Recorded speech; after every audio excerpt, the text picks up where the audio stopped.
So the people who actually knew about daylight savings time, welcome. We talked about the fact that after King Herod the Great, the three sons are taking over, and two of them are splitting up the Sea of Galilee. There's an area over there around the Sea of Galilee which is pagan. We talked a little bit about walking through the pagan area or not walking through the pagan area if you're a Jew back in those days, and that meant you had to go through the Jewish villages. So you walked either the Via Maris, the way of the sea. You went from the Galilee, you went from the north of Israel towards the west, towards the Mediterranean, down along the shores to Jaffa, and from Jaffa, you continued to the east. Yes, east, and you made your way towards Jerusalem. The final way is always walking up. Jerusalem is surrounded by valleys, and therefore you have to go up. You are ascending physically, not just spiritually. You're ascending up to Jerusalem, singing the songs of ascent. We talked about the geography that the songs of ascent talk about as well. How if I'm looking up to see the city of Jerusalem, that's a physical description of the pilgrims making their way up to Jerusalem back in those days. And if you didn't want to go through the Via Maris, you always had the option of crossing the Jordan River, walking up the King's Highway, which is the second highway of the ancient world, or the second most important highway of the ancient world. And along the mountains of modern day Jordan, you reach the area of Jericho, you cross the Jordan one more time, you make a night stay probably because it's about a 7-8 hour ascent from Jericho, the lowest elevated city in the world, all the way up to the city of Jerusalem on our mountain. All right. That being said, the Roman period is one of the most influential periods I can think of in the history of the Jewish people, not just on the land of Israel, but on the Jewish people themselves. A lot of things are going on here. We talked about the fact that the Romans and the Jews do not get along at all, and there are many, many small rebellions that lead up to what we call today the Great Rebellion of the Jews against the Romans. This rebellion begins around the year 66 AD, or if I'm not a Christian, I would say CE, Common Era, as opposed to Anno Domini, the year of our Lord. But in the year 66, there is a rebellion that begins in the city of Caesarea, which is the Roman capital of the area in this land, which was called Judah or Judea back in those days. Pontius Pilate is going to be situated in Caesarea. This is 30 years before, of course, the Great Rebellion. Pontius Pilate is from the time of Jesus, so it's about 30 years before the rebellion. But that's where the Roman capital is, where the Jewish capital is Jerusalem, obviously, where the temple is supposed to be. And this rebellion that begins in the city of Caesarea spreads not only to the Jewish communities in the land of Israel, but through the entire Jewish world. Now, this might seem shocking, but one out of every maybe four Roman citizens was Jewish. You didn't have that many choices back in those days. You were either Jewish or you were not. Christianity was a persecuted religion at this stage. It's very early on in the period of Christianity. Islam hasn't appeared yet. It's going to be 600 more years until Islam comes around. So you were either Jewish or you were not back in those days. And one out of every four Roman citizens is considered Jewish. That means about 20 to 25% of the Roman world are Jews. Imagine uh, empirical, from the word empire, an empire size of a rebellion against the Romans. They were just not prepared for this. And this goes to the fact that the Romans just simply do not understand the Jewish people. They never took the time, just like they never took the time to understand any other culture other than their own. They assumed that we're going to conquer this area, and once we conquer and they see the Roman buildings and how magnificent, and the fact that the Romans invented free time, they invented agricultural machines that allowed less people to work the fields, but to produce more food, which in turn allows more people to suddenly have free time. And they filled that free time with the Roman games. You would go to the theater. They would pay you to go to the theater. so you can understand about the Roman culture. They would have betting in the hippodrome. They invented free time, and they assumed, just like with every other area that they conquered in the world, that when they conquered the land of Israel, these Jews will fall in line as well, and they will accept the Roman culture as the supreme culture, and they would want to be a part of this Roman Empire. But they didn't understand us. They didn't even try to understand us. And that great rebellion, when it starts, it takes the Romans by surprise. Now, add to this that between the years around 67, 68 AD, we have also internal problems within Rome. And there are 4 different Caesars taking the throne one after the other in these 1.5 or 2 years. They didn't have time to take care of business, as we would say, in the land of Israel, or in Judea, as they called it. And by the time a strong Caesar takes control of Rome, what happens now is that this escalated to a full-blown revolution, or a full-blown, what did I call it before? Rebellion.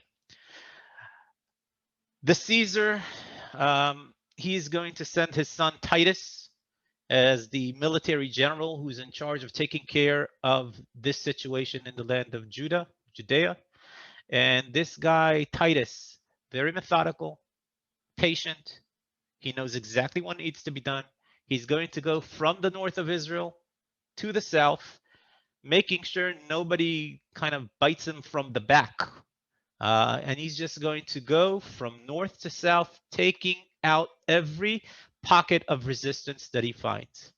Around the year 70, he reaches the area of Jerusalem, besieges the city, destroys it, but that's not enough. And he continues on for almost 3 years.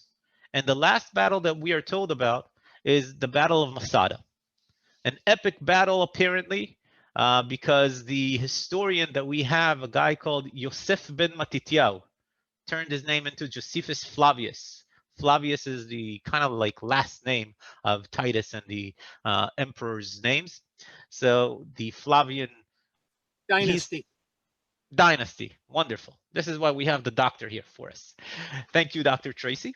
Um, so he takes their name as a sign of honor, and he tells us from his perspective and the Roman perspective about all of these details of what happened. Now, Josephus Flavius is very well known, not just in the Jewish circles, also in the Christian world, because he is a Jewish writer that actually talks about Jesus. Jesus appears in the book of Josephus Flavius. It's not a very big chapter. It's a few lines that he mentions a man called Jesus who claims that he's the Messiah and he has a following. But the fact that the Jewish people 2,000 years ago recognized that there is a man called Jesus was very important, especially in early Christianity, as the church is official. It was very important for them to show, look, the Jews knew about Jesus. They did not accept him, though. So this guy, Josephus Flavius, he was actually a military leader at the beginning of the rebellion. He was in charge of the northern army of the Jewish people. And what he did was he understood eventually that there's no point in fighting the Romans. And he turns to become the historian for the Roman military. And he walks with the Roman military as they campaign against the Jewish people here in the land of Israel. And he tells the story, but he tells the story of the Jewish people. And he tells it from the beginning all the way to his time. So he talks about Abraham, and he talks about David, and he talks about the temple and the second temple. And he even describes to us these different areas. And he describes the land of Israel as it was 2,000 years ago. For those of you who haven't already, I strongly urge you and encourage you to buy the book of Josephus Flavius. He has 4 different books, by the way. Buy all of them and read it. You will get an unbelievable description of the land of Israel, basically at the time of Jesus. His understanding of the landscape of Israel is unparalleled.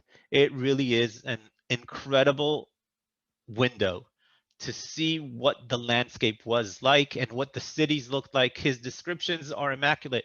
And he says that there are 162 pillars on the south side of the Temple Mount, and the walls on Masada have these amount of towers, and they are spaced this enough between them, this meters, or not meters, but whatever it is that he uses as the units back in those days. And you can simply read the story, close your eyes, and then imagine how everything looked like. It's just unbelievable. And he tells us also about the epic story, at least according to him, that happened in Masada. And that's the end of the rebellion. Now, at this point, the Jews have a very strange reaction. Don't forget, the temple was destroyed. And their reaction was, ah, big deal. Yeah, they remember that 600 years ago, the Babylonians destroyed the temple. It took 50, 70 years, and they rebuilt it. And they think this is what's probably going to happen now. We'll lay low.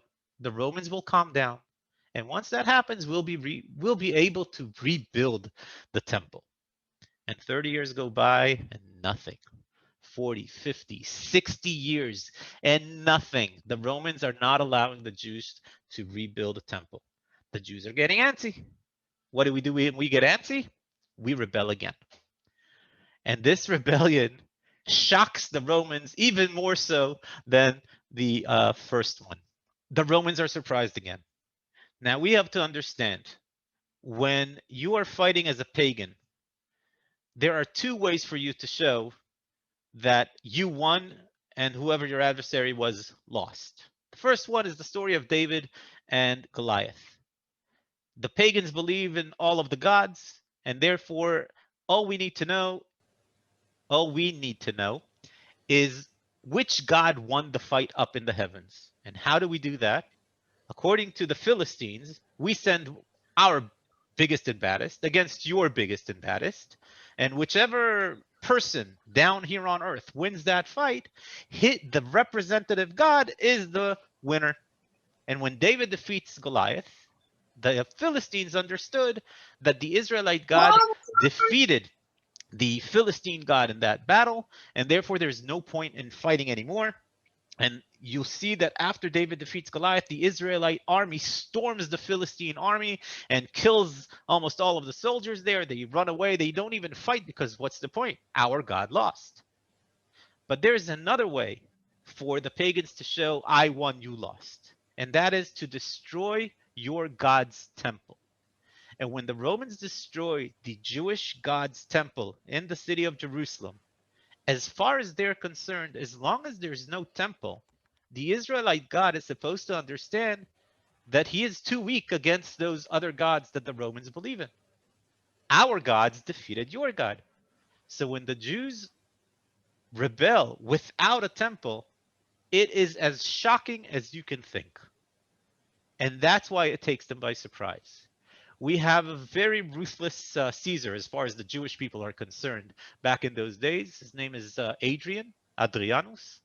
And after 3 years of battling the Jews, it still took 3 years. That's a long time for a rebellion. And this rebellion was only in the land of Israel. It didn't go to the other Jewish communities around the Roman Empire. But after 3 years of this rebellion, Adrian decides, I've had enough of these Jewish people. We are going to erase them from existence as best we can. We are going to exile as many as possible. We are going to salt the earth around the city of Jerusalem so nothing is going to grow there. We're going to change the name of Jerusalem so they won't even remember what it's called. And instead of Jerusalem, they called it Ilia Capitolina. Ilius Adrianus, that's his actual name. And they're going to change other names of cities in the land of Israel. For example, the city of Shechem, a very, very important biblical city the forefathers were very much a part of. The city of Shechem is going to be called Neopolis, the new city. Now, later on, I'm jumping a few hundred years into the future. The Arabs come in and they see this place called Neopolis, but they don't have the P sound in their language. And therefore they call it Nablus. And this is where the name Nablus comes from Neapolis, which was the name that the Romans gave in order to scratch out the name Shem from existence. And they also changed the name of the entire region. Remember, we called it Judah or Judea until now. They're going to add some salt to that wound. And not only are we kicking you out of your land and we're changing it, but we're going to take your like biggest rival from biblical times, the Philistines, and we're going to name this area under their name. So from now on, we're going to call this place Palestina. And this is where the word Palestine of today comes from the attempt of the Romans to completely erase the idea of Judah. Judah, Jewish people, we talked about the tribe of Judah and where that all comes from. Now, how can I prove 2,000 years later that this was actually the name of this place? Well, we are very thankful for some archaeology that was found in Caesarea. This is found as secondary building material in the theater that was built in Caesarea. Now, I'm going to have an entire webinar about Caesarea. We're going to go through it very, very thoroughly. But one of the things that we find there is this beautiful piece right here. And let me just circle it so everybody sees what we're talking about. This is the piece of stone that was found as secondary building material in the theater. They needed to fix the theater, so they apparently destroyed a different building. And with those stones from that building, they just fixed the theater. And you can see right here, lines of inscription. Let's take a closer look. It says right here, Tiberium. Nod your head that you can see Tiberium, the letters, great. This is Tiberius Caesar. He is the Caesar at the time of Jesus, by the way. And then we have, look at this, a name all of you should know. It's Latin version. It says quite clearly, Pontius Pilatus, Pontius Pilate. And then it says prefect, praefectus. Praefectus was basically a governor back in those days. And the last word, he is the governor of what? Judea. Judea. So 2,000 years ago, at the time of Jesus, when Pontius Pilate is living in Caesarea, he is the governor of a place called Judea. So there it is, black on white or inscribed on stone. Pontius Pilate, governor of Judea. We are talking about the end of the Jewish hold, I guess. They were the majority until this point, until this second rebellion, which we call the Bar Kokhba rebellion. Bar Kokhba was one of the leaders of the rebellion in the 2nd century AD. We're talking 60 years after the Great Rebellion of the Jews against the Romans. That was around 766 AD. Ended in 73. We jump 60 years into the future. Second rebellion, Bar Kokhba rebellion, from around 132 to 135. Anybody wants specific dates? I just got to go on record and say I hate dates because they are all wrong. Each and every, we are not living in 2021 right now. I'm sorry to say, but someone made a mistake in calculating the time of Jesus or the birth of Jesus from the time that he was living around the 3rd century. He missed it by about 4 years. So he said, let's say it's 264 from the time that Jesus was born. And he called the year that Jesus was born the year number 1. But since he missed by about 4 years, then we are supposed to be right now in 2025. So any date that is any time given to you at any point in a historical book, you can argue and say no. But that was a side note. Anyway, the rebellion is over. Adrian salts the earth around the city of Jerusalem. He puts an entire legion in the city of Jerusalem to make sure that the Jews don't come in. And it is a very, very desolate time period from this point on in the land of Israel. We have less information about the next 150 or so years than any other historical period in the land of Israel. We do have a few people living here. Israel is still the in-between country, or the in-between land. Persia or the Parthians are still the biggest enemy that the Romans have. So we have um, a massive show of strength of the Romans here in the land of Israel. Almost half of the entire Roman military is stationed in the land of Israel, or around the land of Israel, um, in the 2nd century, 3rd century AD. That is huge amounts of numbers. Now, Caesarea, without a doubt, is the main city in the land. We actually have more Roman archaeology in the land of Israel than Rome. Think about that. We have more Roman archaeology here in the land of Israel than they have in Rome. It's quite incredible. So these 200 years go pretty much quietly by. And then we come to the 4th century. And in the 4th century, we have a battle within Rome. And this is a battle between two wannabe Caesars. And one of them is a guy called Constantine. And once he wins a battle, he basically says, I won this battle because in a dream I had the night before the battle, a guy came to me and told me to put this weird sign on the shields of my soldiers. And that sign was the cross. And he owed Christianity his victory. Against all odds, he was outnumbered and outmaneuvered and out whatever, and yet he won. And he decides to adopt Christianity. And he is going to move the capital from Rome to a place called Byzantium, which was actually a small area where today Turkey is, right on the Black Sea. And this is why we call it the Byzantine period. Here in the land of Israel, the Romans are still in control, but now we are adopting Christianity. And this adaptation, or adoption, I should say, of Christianity is going to sweep the pagan world. If until now you could be pagan or Jewish, suddenly there's something new, something very exciting. It's called Christianity. Now, the pagans, already 2,000 years ago, when they encountered Judaism in the land of Israel, it was riveting. It was exciting. It was something they've never seen before. One God? Not 1,000? You mean you don't have to worry about upsetting this God by favoring this God? Wow, unbelievable. And it was very mysterious to them. And it posed a serious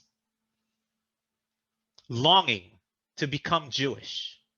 We see even in the text in the New Testament that there are many who are very friendly with the Jewish people. They are good friends. Even some centurions. Centurions are not very nice people. I don't know if you've ever heard of what centurions do, but a century is 100 years. 1 cent is 100th of a dollar. A centurion was in charge of 100 Roman soldiers in the Roman army. They're the backbone of the Roman military, really. And they exert their power through fear. It wasn't just Julius Caesar who said, I'd rather have my friends fear me than respect me. And the centurion cut. Today it's a butcher's cut if we're talking about steaks.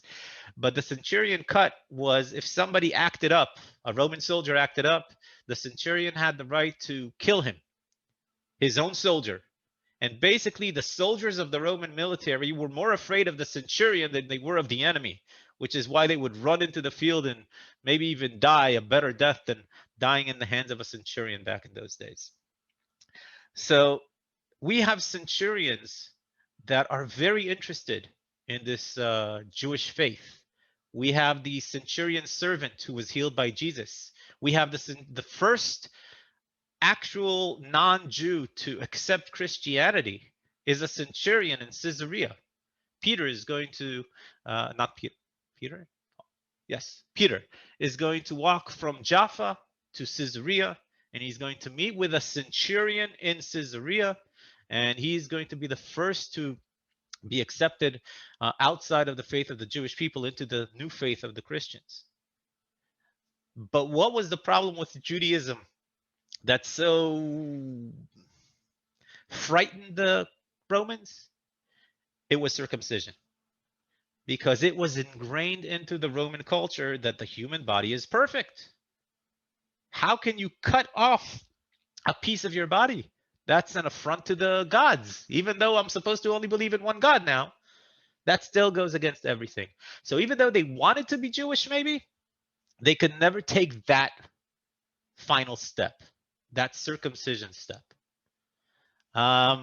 They maybe would be fine without eating bacon cheeseburgers ever again, but not the circumcision part. And then comes Christianity. Have the faith in the one God without all the rules and regulations of the Jewish people. It's like Jewish people light. And that took the Roman Empire by storm, like a fire through a dry field. And Romans, by the hundreds of thousands, millions, converted into Christianity, and it didn't pass the land of Israel. And the people in the land of Israel are now Christians, and Christianity brings gold rain to the land of Israel. Jesus was born here. Jesus operated here in the land of Israel. And once they figure out where these places are, they're going to start building churches. We're going to continue with this part of the Byzantine period and talk about Helen, the mother of Constantine. The next time, hopefully, next time is going to be a double header. We are going to finish the history of Israel in an hour and a half of a segment. So Sunday, 2 weeks from now, I'm going to continue this, and an invite will be sent, and I will take into account this entire thing that you're talking about, daylight savings. Hopefully nothing will change on my side, but everybody have a wonderful evening. And if you haven't seen everything today, just go on YouTube in a few days and I will put it back up again. Thanks, everybody. Have a great night. Good night.